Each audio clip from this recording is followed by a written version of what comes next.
আপনারা কোথা থেকে আসছেন? আমার বাড়ি মথুরপুর। হ্যাঁ, মথুরপুর এখান থেকে একটুখানি, সিঙ্গুর থেকে একটুখানি। 15-20 মিনিটের রাস্তা। এখানে কি প্রধানমন্ত্রী নরেন্দ্র মোদীকে দেখতে আর শুনতে আসছেন? অবশ্যই। এর আগে কোনোদিনও দেখেছেন না, এই প্রথম।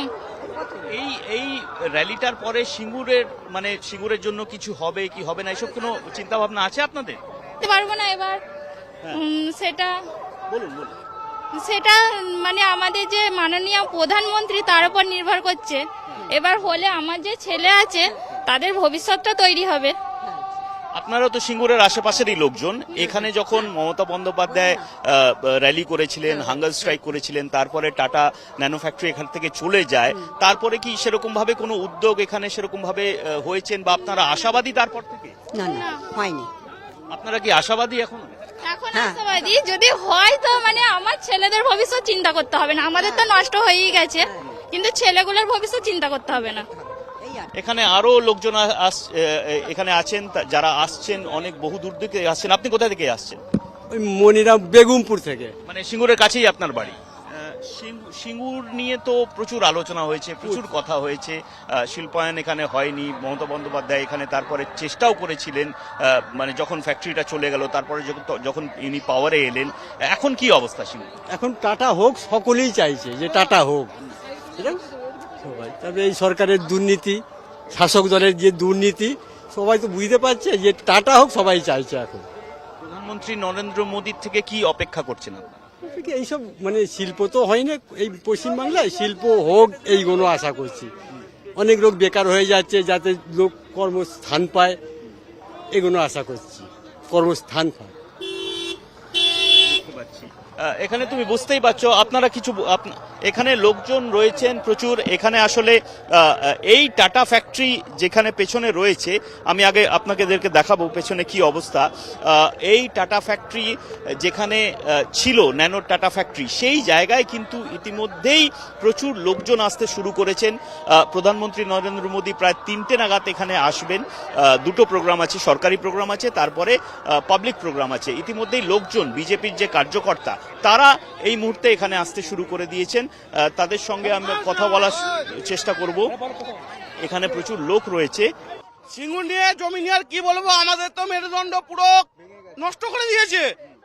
ঠিক আছে, আজকে শুধু মানে তোলাবাজ সমস্ত কিছু এই মানে দুর্নীতি নিয়ে আমাদের সিঙ্গুর চলছে। সিঙ্গুর কেন, পুরো ওয়েস্ট বেঙ্গল চলছে। ঠিক আছে, আজকে এই সিঙ্গুরের কারখানায় যদি কারখানাটা হতো, তাহলে এই এলাকায় একটা টাটা নগর বলে নাম হতো। এই সর্বনাশ করেছে তৃণমূল সরকার। এখন আমরা সমস্ত মানুষ ভুল বুঝতে পেরেছি। এখন আর নয় কোনো ভুল, একটাই শুধু পদ্ম ভুল। বিজেপি কার্যকর্তারা এখানে দূর থেকে আসছেন, আর তারা এখানে যেটা বলছেন, যদি এখানে ন্যানো ফ্যাক্টরি হতো তাহলে প্রচুর লাভ হতো। এখনো তারা আশাবাদী। বেকার যুবক যুবতী আছে, তাদের চাকরি নেই, তাদের রোজগার নেই, মিথ্যে কথা, মিথ্যে ফুলে ঝুরঝুরি।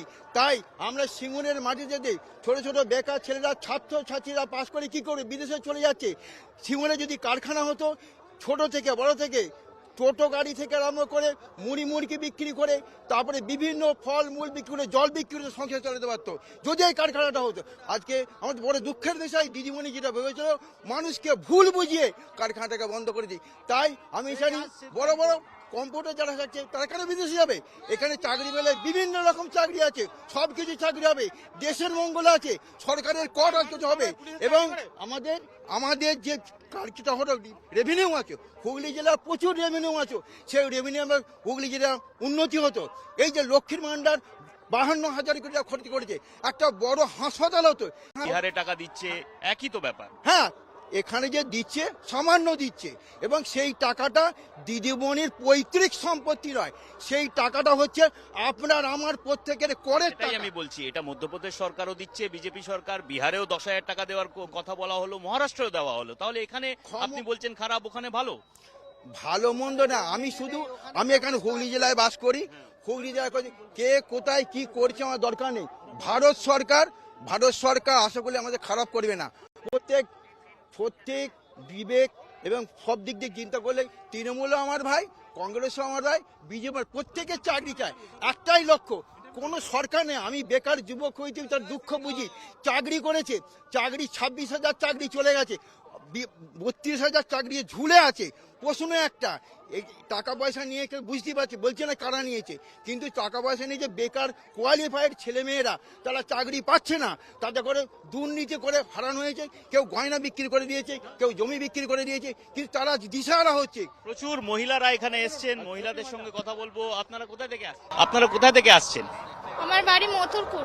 হ্যাঁ? মথুরপুর সিঙ্গুর এখান- থেকে একটুখানি সিঙ্গুর থেকে একটুখানি। 15-20 মিনিটের রাস্তা। এখানে কি প্রধানমন্ত্রী নরেন্দ্র মোদীকে দেখতে আর শুনতে আসছেন? অবশ্যই এর আগে কোনোদিনও দেখেছেন? না, এই প্রথম।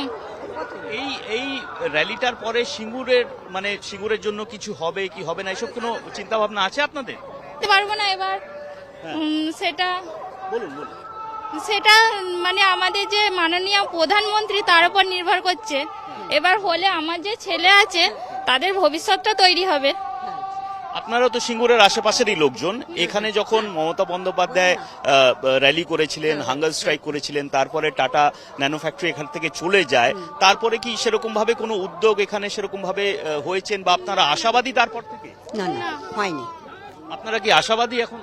এখন হ্যাঁ। আশাবাদী, যদি হয় তো মানে আমার ছেলেদের ভবিষ্যৎ চিন্তা করতে হবে না। আমাদের তো নষ্ট হয়েই গেছে, কিন্তু ছেলেগুলোর ভবিষ্যৎ চিন্তা করতে হবে না।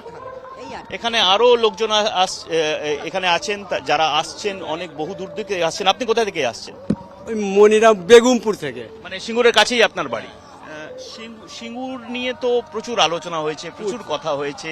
শিল্পায়ন এখানে হয়নি, মমতা বন্দ্যোপাধ্যায় এখানে তারপরে চেষ্টাও করেছিলেন, মানে যখন ফ্যাক্টরিটা চলে গেল, তারপরে যখন ইনি পাওয়ারে এলেন। এখন কি অবস্থা সিঙ্গুর? এখন টাটা হোক, সকলেই চাইছে যে টাটা হোক, এটা সবাই। তবে এই সরকারের দুর্নীতি, শাসক দলের যে দুর্নীতি, সবাই তো বুঝতে পারছে যে টাটা হোক, সবাই চাইছে এখন। প্রধানমন্ত্রী নরেন্দ্র মোদীর থেকে কি অপেক্ষা করছেন আপনারা? এইসব মানে শিল্প তো হয় না এই পশ্চিমবাংলায়, শিল্প হোক এইগুলো আশা করছি। অনেক লোক বেকার হয়ে যাচ্ছে, যাতে লোক কর্মস্থান পায়, এগুলো আশা করছি, কর্মস্থান পায়। এখানে তুমি বুঝতেই পারছো, আপনারা কিছু এখানে লোকজন রয়েছেন প্রচুর। এখানে আসলে এই টাটা ফ্যাক্টরি যেখানে পেছনে রয়েছে, আমি আগে আপনাদেরকে দেখাবো পেছনে কি অবস্থা। এই টাটা ফ্যাক্টরি যেখানে ছিল ন্যানো টাটা ফ্যাক্টরি, সেই জায়গায় কিন্তু ইতিমধ্যেই প্রচুর লোকজন আসতে শুরু করেছেন। প্রধানমন্ত্রী নরেন্দ্র মোদী প্রায় 3টে নাগাদ এখানে আসবেন। দুটো প্রোগ্রাম আছে, সরকারি প্রোগ্রাম আছে, তারপরে পাবলিক প্রোগ্রাম আছে। ইতিমধ্যেই লোকজন, বিজেপির যে কার্যকর্তা, তারা এই মুহূর্তে এখানে আসতে শুরু করে দিয়েছেন। বিহারে টাকা দিচ্ছে, একই তো ব্যাপার। হ্যাঁ, এখানে যে দিচ্ছে সামান্য দিচ্ছে, এবং সেই টাকাটা দিদিমণির পৈতৃক সম্পত্তি নয়, সেই টাকাটা হচ্ছে আপনার আমার প্রত্যেকের করের এটাই টাকা। আমি বলছি, এটা মধ্যপ্রদেশ সরকারও দিচ্ছে, বিজেপি সরকার। বিহারেও 10,000 টাকা দেওয়ার কথা বলা হলো, মহারাষ্ট্রেও দেওয়া হলো। তাহলে এখানে আপনি বলছেন খারাপ, ওখানে ভালো? ভালো মন্দ না, আমি এখানে হুগলি জেলায় বাস করি। হুগলি জেলায় কে কোথায় কি করছে আমার দরকার নেই।